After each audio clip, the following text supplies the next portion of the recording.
queridos amigos, mi nombre es Elizabeth Pérez y es para mí motivo de gran satisfacción presentar este programa de Alive Project y Ministerios Familia Pérez. Esperamos que sean todos bendecidos y les presento a nuestro amigo José Luis Pérez, quien ahora queda con ustedes. Saludamos a todos nuestros amigos. En esta ocasión nos hemos reunido aquí para compartir algunos puntos importantes que encontramos en la carta de Pablo a los Gálatas, que sirve como tema a toda una serie de 13 estudios. Por ahora, a manera de introducción, veremos 5 preguntas que nos han llegado hasta nuestro estudio. Y nuestros amigos aquí presentes nos ayudarán a contestar. Quisiera presentar a cada uno de ellos y agradecerles por su valiosa participación a este proyecto. Todos ellos son líderes en sus actividades profesionales y en la iglesia donde sirven con mucha alegría. En primer lugar, tenemos a Keith Weber. Enseguida, tenemos a Ethel Mondragón de Gómez. Inmediatamente después, tenemos a Hugo Gómez. Le sigue Dani Ferraz y ya conocida por ustedes, Elizabeth Pérez. Te pedimos de favor, Keith, que nos dirijas en oración. Oremos. Amoroso Padre Celestial, estamos ahora buscando honrar tu santo nombre y lo hacemos con gran gozo. Hemos llegado hasta aquí por amor y misericordia. Rogamos tu bendición y dirección en el desarrollo de este programa y asimismo pedimos por cada uno de nuestros amigos y familia mundialmente que se encuentren aquí con nosotros hoy por medio de las telecomunicaciones y las redes sociales. Por eso pedimos para cada uno de ellos y nosotros tu bendición. En el nombre de tu Santo Hijo Jesucristo. Amén.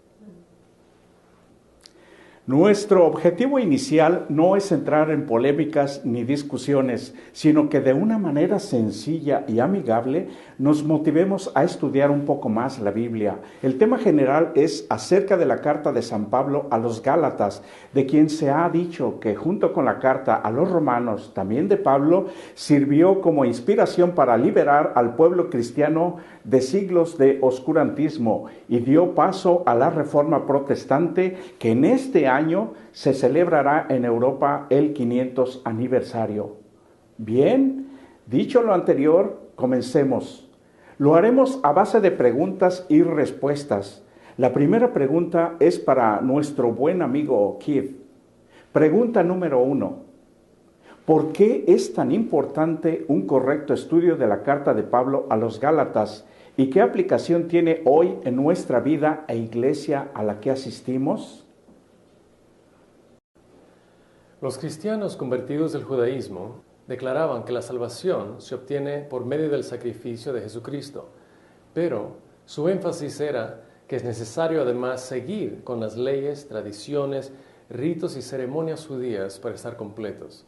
Inclusive, que todo varón tenía que ser circuncidado, si no era judío por nacimiento, para ser aceptado en la comunidad de creyentes. Esto era el concepto conocido en ese entonces como judaizar. Pablo, lejos de las congregaciones en Galacia, tan pronto supo de este problema, se apresuró a escribir esta carta de manera amorosa pero energética para detener la apostasía que se estaba generando ahí debido a las falsas enseñanzas que se habían introducido. Hoy, en este momento histórico que vivimos, esta carta paulina sirve para que muchos cristianos declaren que ya no está vigente la ley divina. Seguirla, dicen, es legalismo y que esto es lo mismo que querer ser salvos mediante la estricta observancia de los ritos, ceremonias y leyes judaicas de ese entonces. Solamente cree en Jesucristo y será salvo, que nuestra conducta y actos ya no son tan importantes delante de Dios. Ya somos salvos y ahora tenemos la libertad de vivir como mejor nos parezca, a veces siguiendo nuestras tendencias humanas que todos tenemos de nuestro interior mientras vivimos en esta tierra. En este día, más que nunca, necesitamos aclarar este concepto a la luz de la palabra de Dios, que llega a nosotros por medio del apóstol Pablo. Seamos sinceros, hasta el cristiano más consagrado de ayer y hoy tiene estas luchas internas y de las cuales el apóstol Pablo habló en estas ocasiones.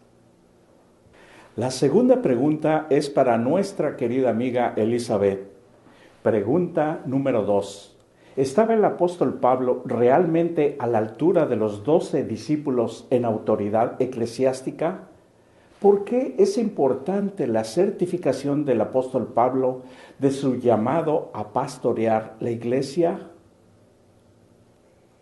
En esta carta, como en otros registros, Pablo presenta la convicción de que tuvo un encuentro personal y literal con Jesucristo mismo, y además lo llamó a ser su discípulo en camino a Damasco, siendo en aquel entonces un perseguidor de cristianos, pero ahora sería un heraldo de la causa de Jesús. Así, su llamado e investidura no fueron de origen humano, sino divino, y que fue aceptada poco tiempo después por el pleno de la Iglesia. Este hecho es muy importante porque lo usaban los maestros judaizantes como una arma para atacar su autoridad y así desacreditar a Pablo, a su autoridad, sus enseñanzas y escritos. Pablo, por tanto, pone en la balanza a sus falsos acusadores y energéticamente declara que si alguien enseña un evangelio alterado o falsificado del original en Jesucristo, entonces que sea anatema. Y este es quizás el argumento más fuerte que cristiano alguno de ese entonces y ahora tenga que enfrentar. Pablo tenía que detener las enseñanzas diabólicas que rápidamente se extendieron entre los nuevos conversos al cristianismo. La tercera pregunta es para nuestra querida amiga Ethel. Pregunta 3. En esencia, ¿cuál es el tema central de la carta a los Gálatas? El método divino para salvar al ser humano es el tema central. Cuando leemos Gálatas 2:16, vemos que Pablo llama a este método justificación por medio de la fe. ¿Significa acaso que nuestros actos frente a la ley divina ya no importan para nuestra salvación?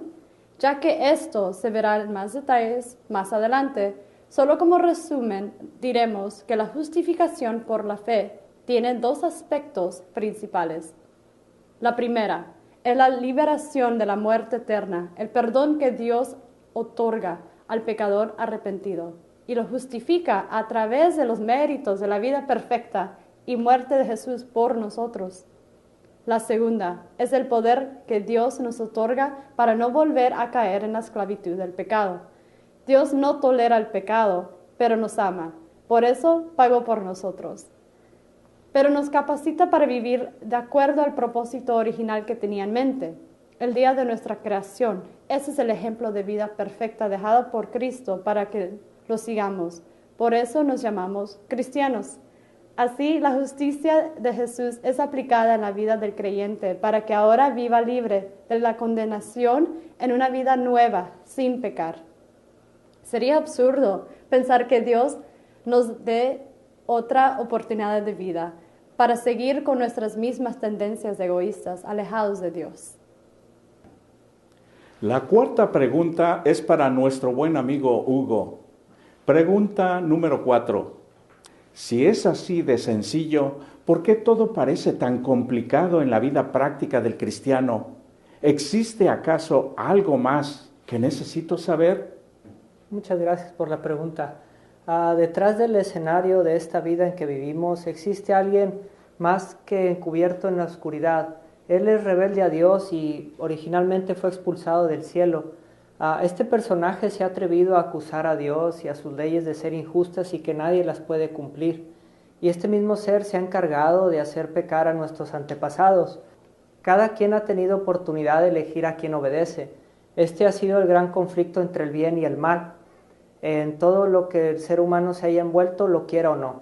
Satanás usará a cuantos agentes humanos alejados de Dios se dejen usar para poder lograr sus propósitos de falsificar, torcer y desviar el camino a cuanto cristiano genuino pueda.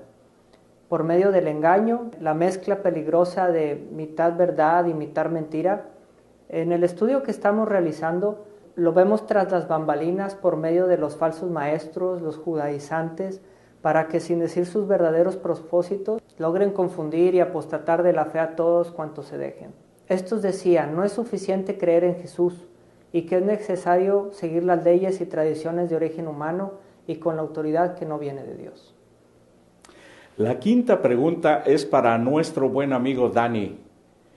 Pregunta número 5.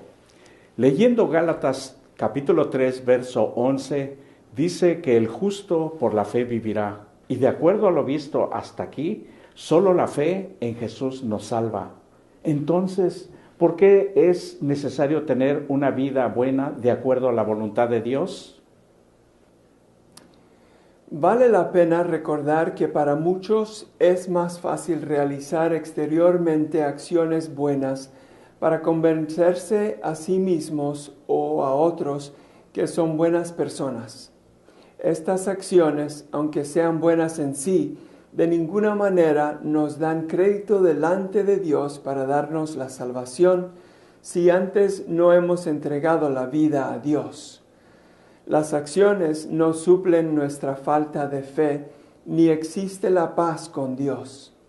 Pero cuando aceptamos a Jesús en nuestras vidas, entonces sí tienen valor nuestras acciones, pero no para ser salvos, porque ya fuimos salvados.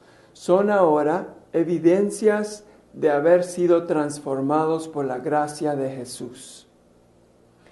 La ley no nos salva del pecado, pero mientras vivamos en un mundo donde todavía existe la maldad, necesitamos señales como las que vemos en la autopista y son para evitar un accidente.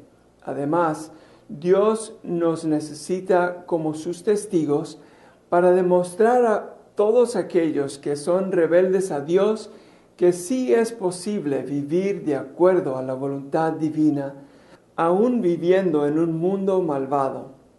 Muy pronto será reivindicado el nombre de Dios delante de toda la creación y verán que sí era posible vivir la voluntad divina y alejados del pecado.